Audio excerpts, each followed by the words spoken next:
दोस्तों आज की कहानी है असगर वजाहत द्वारा रचित तमाशे में डूबा हुआ देश। मैं पहले कहानियां लिखा करता था, अब मैंने कहानियां लिखना छोड़ दिया है क्योंकि कहानी लिखने से कोई बात नहीं बनती। झूठे सच्चे पात्र गढ़ना, इधर उधर की घटनाओं को समेटना, चटपटे संवाद लिखना, अपनी पढ़ी हुई किताबों की जानकारियों को और अपने ज्ञान को कहानी में उल्ट देने से क्या होता है। मैं अपने दूसरे कहानीकार मित्रों को सलाह देता हूं कि वे कहानी वहानी लिखने का काम छोड़ दें। हमारे इस देश में जहां रोज हर पल हर जगह कहानी से ज्यादा निर्मम घट रहा हो, वहां कहानी लिखना बेकार की बात है। अपने चारों तरफ निगाह उठाकर देखिए, आपको बिखरी पड़ी कहानियां देखकर अपने कहानीकार होने पर शर्म आएगी, जो मुझे आ चुकी है और मैंने कहानियां लिखना बंद कर दिया है। लेकिन चूंकि लिखने की आदत पड़ चुकी है और लिखे बिना चैन भी नहीं आता, इसलिए सोचा है कि मैं कहानियां ना लिखकर वाक्या लिखा करूं। वाक्या उर्दू का शब्द है जिसका मतलब घटना निकाला जा सकता है, लेकिन शायद बात पूरी बनेगी नहीं। वाक्या किसी ऐसी सच्ची घटना का विवरण कहा जा सकता है जो रोचक, नाटकीय और मनोरंजक हो, केवल घटना मात्र ना हो। अगर मैं आपको सिर्फ घटनाएं सुनाने लगूंगा तो उसमें कुछ मजा ना आएगा और आप मुझे बेवकूफ और मूर्ख समझकर पढ़ना बंद कर देंगे। हो सकता है कि यह काम आप वाकया सुनने के बाद भी करें, लेकिन मुझे अब भी उम्मीद है कि और कुछ करें या ना करें, वाकया तो सुन लेंगे। यह सच्चा वाक्य है। बहरहाल सच्चाई तो वैसे भी सामने आ जाएगी। मेरे कहने से ना सच झूठ हो सकता है और ना झूठ सच हो जाएगा। हमारे देश के एक शहर में एक आदमी गायब हो गया और 2 कुत्ते के पिल्ले गायब हो गए। मैं शहर का नाम नहीं बताऊंगा क्योंकि वाकया निगार होने का यह मतलब नहीं है कि मैं लोगों का दिल दुखाऊं और अपना जीना हराम कर लूं। आप जानते हैं कि हमारे अहिंसक देश में हर तरह की हिंसा तरक्की पर है। पहले जो बात तू मैं पर खत्म हो जाती थी, अब वह हत्या का कारण बन जाती है। अब तो हत्यारों का सम्मान होता है। मैं जिस इलाके का रहने वाला हूं, वहां जिसने जितनी हत्याएं की होती हैं उसका उतना सम्मान होता है। यही कारण है कि आज तक मेरे इलाके में मेरा सम्मान नहीं हो सका है, क्योंकि मैं मक्खी मारने लायक भी नहीं हूं। सम्मान के मानदंड बदल गए हैं। इसे साबित करने के लिए मिसाल के लिए एक और वाकया भी है। विधानसभा के चुनाव हो जाने के बाद कुछ नेतागण विधायक कैंटीन में बैठे बातचीत कर रहे थे और सब एक दूसरे से पूछ रहे थे कि आपने कहां से कंटेस्ट किया था। ध्यान दें कि उनमें लोकतंत्र की भावना कितनी प्रबल थी। वे हारने या जीतने की बात नहीं कर रहे थे, केवल कंटेस्ट करने की बात कर रहे थे। सबने बताया कि उन्होंने कहां कहां से कंटेस्ट किया है। एक आदमी से पूछा गया तो उसने कहा कि मैंने कहीं से कंटेस्ट नहीं किया है। सब उसे देखकर हैरत में पड़ गए और कहा, जाइए जाकर काउंटर से चाय ले आइए। अब बात लोकतंत्र की शुरू हो गई है तो एक वाकया सुनते चलिए। विधानसभा के सामने किसी मुद्दे पर अनिश्चितकालीन अनशन जारी था। किसी सामाजिक सरोकार के मुद्दे पर किसी संस्था की ओर से प्रतिदिन एक आदमी अनशन पर बैठता था। मैं उधर से गुजर रहा था। मैंने देखा कि अनशन पर बैठा आदमी तो पम्मी शर्मा है। मैं उसे जानता हूँ। वह उभरता हुआ नेता है और उसने अपने लिए सभी पार्टियों के दरवाजे खुले रखे हैं। मैंने सोचा क्यों ना पम्मी शर्मा से मिल लूं। ऐसी कठिन घड़ी में मेरे 2 शब्द उसे ताकत देंगे और फिर पम्मी से कोई काम पड़ा तो उसे याद रहेगा कि मैंने कठिन क्षणों में उससे कुछ अच्छे शब्द कहे थे। गर्ज है कि मैं उसके पास गया। वह मुझे देखकर इतना खुश हो गया जितना पहले ना होता था। उसने बताया कि अनशन 40 दिन से चल रहा है। मुझे अपने देश के विकसित लोकतंत्र पर गर्व हुआ। मैंने उसकी तारीफ की। उसने कहा, यार एक दिन के लिए तुम भी अनशन पर बैठ जाओ। मैं पहले तो चौंका, कुछ घबराया, पर उसने कहा, यार एक दिन की तो बात है, सुबह बैठोगे शाम को खत्म हो जाएगा। मैं तैयार हो गया। सोचा ठीक है यार, देश की लोकतांत्रिक ताकतों को मजबूत करने के लिए इतना तो करना चाहिए। मैं अगले दिन सुबह ही सुबह वहां पहुंच गया। वहां 7-8 लोग चाय पी रहे थे। पम्मी शर्मा भी था। उसने मुझे गद्दी पर बैठाया, गले में गेंदे के फूलों की माला डाली, तिलक लगाया। मेरा अनशन जारी हो गया। मैं अपनी आत्मा को उत्फुल्ल महसूस करने लगा। थोड़ी देर में पम्मी मेरे पास आया और बोला, किसी आदमी का इंतजाम कर लेना। मैं हैरत से उसकी तरफ देखने लगा। वह समझ गया था कि मैं अभी तक नहीं समझ पाया हूं। वह बोला, जो अनशन से हटेगा उसे टेंट वाले का, चाय वाले का, जूस वाले का, माली का पेमेंट करना होगा। मेरे तो पैरों तले से जमीन निकल गई। मैंने गिड़गिड़ाते हुए कहा, यार उस संगठन के लोग कहाँ हैं जिन्होंने अनशन कराया है? उसने कहा, वे तो सब अपने अपने घर चले गए हैं, तुम्हें कुछ नहीं करना, बस एक आदमी का इंतजाम कर लो। और सुनो, वह जाने से पहले बोला, शाम को जूस वाले से जूस मंगा लेना, उसके यहाँ भी हिसाब चल रहा है। पम्मी चला गया। पम्मी ने अपनी टोपी मेरे सिर में फिट कर दी थी। मैं अब समझा कि यही है हमारा लोकतंत्र। अब मेरे साथ क्या हुआ यह मैं आपको नहीं बताऊंगा। बस यह समझ लीजिए कि अब मैं उस शहर नहीं जाता जहां अनशन पर बैठा था, क्योंकि टेंट वाला, चाय वाला, जूस वाला, माली सब मुझे तलाश कर रहे हैं। पम्मी से मैंने जब यह बताया कि यार टेंट वाला, चाय वाला वगैरह मुझे खोज रहे हैं, तो वह लापरवाही से बोला, खोजने दो सालों को, इस देश में यही हो रहा है, किसी ना किसी को कोई ना कोई खोज रहा है और किसी को कोई नहीं मिलता। तुम आराम से अपने पढ़ने लिखने के काम में लग जाओ। मैं पम्मी की सलाह पर पढ़ने लिखने के काम में लग गया हूँ, तभी यह वाकया लिख रहा हूँ। माफ कीजिएगा, मैंने बात शुरू की थी एक शहर में एक आदमी और कुत्ते के पिल्लों के गायब होने से, लेकिन होते होते मैं देश के लोकतंत्र पर आ गया। दरअसल वाकया निगारों की यही कमी होती है, वो बात शुरू तो कर देते हैं पर जानते नहीं कि बात कहाँ पहुंचेगी। तो जनाब, एक शहर में एक आदमी गायब हो गया। उसकी पत्नी पता चलाने पुलिस के पास गई तो पुलिस ने कहा कि अभी तक कोई सिरकटी लाश नहीं मिली है, जैसे मिलेगी उसे बता दिया जाएगा। आदमी की पत्नी यह सुनकर डर गई। पुलिस ने कहा, इस देश में मौत से डरोगी तो रह ही नहीं सकती। हम लोग मौत से नहीं डरते, आत्मा पर हमारा विश्वास है। मौतें तो इस देश में ऐसे आती हैं जैसे दूसरे देशों में बाहर आती है। देखो, 10-5 हजार औरतें तो जला दी जाती हैं, 10-20 हजार सड़कों पर कुचल कर मर जाते हैं, पता नहीं कितने दंगों में मार दिए जाते हैं। अकाल और बाढ़ की तो पूछो ही मत। नौकरी पाने के इच्छुक गोली खाकर मर जाते हैं, आतंकवादी हजारों को मार डालते हैं। तो देश क्या है, बुच्चड़ खाना है। अब काजल की कोठरी में रहकर काला होने से क्या डरना। शुक्र कर तेरे आदमी की अभी लाश नहीं मिली है, हो सकता है कि अपहरण हो गया हो, फिरौती के लिए चिट्ठी या फोन आए। औरत बोली, दरोगा जी, हमारे पास क्या है जो फिरौती के लिए अगवा करेगा, 2 टाइम खाने को तो नहीं जुटता। तब तो अपहरण की ट्रेनिंग लेने वालों ने अभ्यास के तौर पर तेरे पति का अपहरण कर लिया होगा। ये क्या होता है दरोगा जी? देख, देश में बहुत से प्राइवेट स्कूल कॉलेज खुल गए हैं। अपहरण उद्योग के रिटायर्ड लोगों ने मिलकर अपहरण कॉलेज खोल दिया है। अच्छी फीस लेते हैं। वे अपने छात्रों से कहते हैं कि नमूने के तौर पर किसी का अपहरण करके दिखाओ। वे लोग तेरे पति को छोड़ देंगे, बशर्ते कि पुलिस वाला बोलते बोलते रुक गया। क्या बशर्ते कि दरोगा जी? औरत ने पूछा। देख, यह भी हो सकता है कि अपहरण के प्रयोग के बाद उन्होंने तेरे पति को किसी दूसरे स्कूल में पहुंचा दिया हो। क्या मतलब दरोगा जी? देख, हत्या करना, गोली मारना, गला काटना आदि आदि सिखाने के भी तो स्कूल खुले हैं ना। औरत रोने लगी। पुलिस बोली, रो मत, हो सकता है कि मानव अंगों की तस्करी करने वाले किसी गिरोह ने पकड़ लिया हो। तेरा पति आ तो जाएगा, पर यह समझ ले कि एक गुर्दा ना होगा या एक आंख ना होगी, या मान ले। औरत रोने लगी। पुलिस ने कहा, अब यहाँ थाने में ना रो, यहाँ औरतें रोती हैं तो लोग जाने क्या क्या समझते हैं।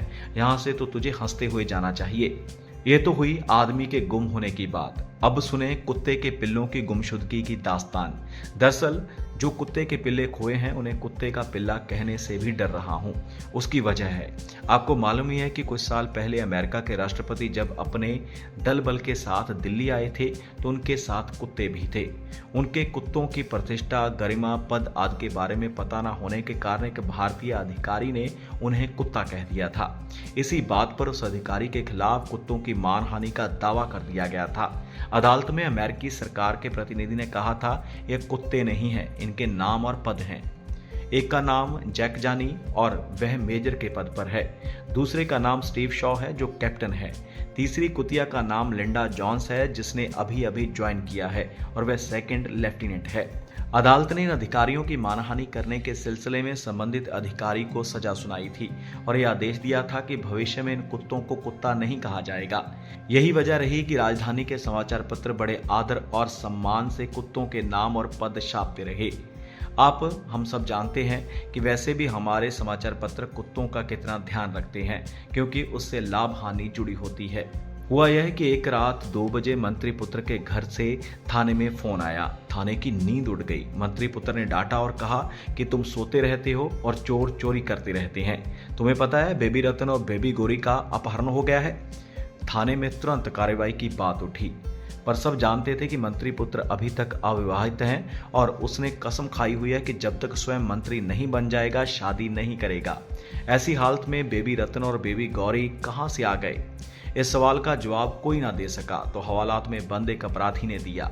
उसने बताया बेबी रतन और बेबी गौरी मैडम लूसी और सर जॉनसन की औलादे हैं, जिन्हें मंत्री पुत्र यूएस से खरीद कर लाए थे और अनजान तथा अनाड़ी इन्हें कुत्ते के पिल्ले कह उठे थे, जिस पर उसी समय उनकी जुबान खिंचवा ली गई थी। रतन और गौरी के अपहरण की खबर जंगल की आग की तरह फैल गई। स्थानीय पत्रकारों के बाद टीवी चैनल वाले धमक पड़े थे और पूरा थाना कैमरों, लाइटों, कटरों से भर गया था। कुछ टीवी वाले मंत्री पुत्र की कोठी पर पहुंच गए थे। सबसे पहले यह ब्रेकिंग न्यूज जलवा चैनल ने दी। उसके बाद यह ब्रेकिंग न्यूज समकुल चैनल पर शुरू हुई। उसके बाद तो घमासान शुरू हो गया। हर चैनल पर ब्रेकिंग न्यूज स्टोरी चलने लगी। रतन और गौरी के स्टिल्स और फुटेज की मांग इतनी बढ़ गई कि प्रोडक्शन हाउस वाले पागल हो गए। चैनलों में तूफान मच गया। एक रिपोर्टर की नौकरी इसलिए चली गई कि वह रतन की फोटो नहीं ला सका। दूसरे चैनल में किसी का प्रमोशन हो गया कि वह मंत्री पुत्र की बाइट ले आया। एक पत्रकार को पीटा गया क्योंकि उसने मंत्री पुत्र के कुत्ता घर, जिसे अंग्रेजी में सब कैनल कहते हैं, में घुसने की कोशिश की थी। 2 पुलिस वाले सस्पेंड हो गए क्योंकि 4 घंटे हो गए थे उन्होंने रतन और गौरी का पता नहीं लगाया था। डीएम का ट्रांसफर होते होते बचा और एसपी को कारण बताओ नोटिस दे दिया गया। चैनल वालों ने पुलिस को पटाने का काम शुरू किया। वह चाहते थे कि इस पूरे ऑपरेशन में, जिसे पुलिस ने ऑपरेशन ट्रुथ का नाम दिया था, वह लगातार पुलिस के साथ रहें। जलवा चैनल वालों ने पुलिस को यह समझाकर पटाया कि ऑपरेशन ट्रुथ के बाद चैनल पुलिस का इंटरव्यू दिखाएगा। यह बात चैनल 4 लाइव 6 वालों को पता चल गई। उन्होंने पुलिस को 25,000 नकद देने का वायदा किया। कहा है कि जलवा वालों की जगह उन्हें पूरे ऑपरेशन ट्रुथ में साथ रखा जाए। यह बात मून चैनल वालों को पता चली तो उन्होंने गृह मंत्रालय के एक सीनियर ऑफिसर से फोन कराया और आदेश दिया कि पुलिस मून चैनल वालों को प्राथमिकता दे। बात इतने ऊपर पहुंच चुकी थी कि पुलिस वाले डरने लगे। डीएम को लगने लगा कि कल कहीं प्रधानमंत्री सचिवालय से फोन ना आ जाए। पुलिस ने छापे मारने शुरू कर दिए। 4 टीमें बनाई गई और रात दिन रतन और गौरी की तलाश का काम शुरू हो गया। इसी दौरान मंत्री पुत्र के पास फोन आया कि फला जगह 50 करोड़ रुपया ना पहुंचाया गया तो रतन और गौरी की हत्या कर दी जाएगी। अब स्टोरी का एक नया एंगल निकल आया। चैनल विशेषज्ञों को बुलाकर उनसे बहस कराने लगे। सुखद यह रहा कि चैनल वालों को इस मसले में विशेषज्ञ बदलने नहीं पड़े।